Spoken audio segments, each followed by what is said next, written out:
Hello বন্ধুরা, আজকে পহেলা বৈশাখ, সেই শুভ নববর্ষের এই সুন্দর সুন্দর পোস্টারগুলো আপনারা কোথায় বানাবেন, কিভাবে বানাবেন, এগুলো কিন্তু আজকের দিনে পোস্ট করলে কিন্তু ভালোই আপনারা লাইক, কমেন্ট এবং শেয়ার পাবেন।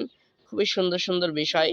এই বিষয়গুলো জানতে গেলে আমাদেরকে এই ভিডিওটি সম্পূর্ণ দেখতে হবে। তো চলুন দেখে নিই। আমাদেরকে ফার্স্ট টাইম চলে যেতে হবে আমাদের মোবাইলের প্লে স্টোরে গিয়ে আমাদেরকে সার্চ করতে হবে ঈদ মোবারক পোস্টার। ঈদ মোবারক পোস্টার, এই যে দেখতে পাচ্ছেন লোগোটি, খুব সুন্দরভাবে আপনারা খেয়াল করে রাখবেন।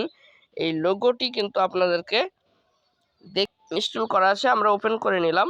ওপেন করার পর আমাদের সামনে হাজার হাজার কিন্তু ডিজাইন হাজির হবে। এই যে বাংলা নববর্ষ, আমি যে কোনো একটা আমি পছন্দ মতো টাচ করলাম। টাচ করার পর এই যে আনলক অপশনটি দেখতে পাচ্ছেন, এই আনলক অপশনটি আমাদেরকে কিন্তু ক্লিক করে আনলক ছাড়াতে হবে। তার জন্য আমাদেরকে সামান্য পরিমাণ অ্যাডভার্টাইজ, তারপরে এই ক্রস চিহ্নে ক্লিক করে আমাদের দেখুন আনলক হয়ে গেছে। এই ওপেন নাও অপশনটায় ক্লিক করে আমাদেরকে আমাদের পছন্দ মতো আমরা এই জায়গাটায় ছবি বসাতে পারবো।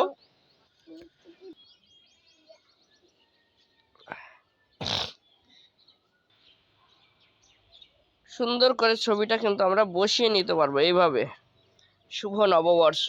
তারপরে আমরা আমাদের এই জায়গাটায় বাইরে ক্লিক করে ছবিটা সেট করে নেব এবং এখানে আপনার নাম লিখুন। এই যে অপশনটি দেখতে পাচ্ছেন, এখানে আপনার নাম লিখুন, আপনার পদবি লিখুন। এই জায়গাটায় আমরা নাম পদবিটা লিখতে পারবো। এখানে আমি লিখলাম আমার চ্যানেলের নাম, লিটিল বয় আবু তাহের, ডান মেরে দিলাম। এখানে আমি লিখলাম আবু তাহের মণ্ডল, হয়ে গেল, কত সুন্দর। এবার আমরা এই সেভ অপশনে গিয়ে ক্লিক করে আমরা সেভ করে নেব।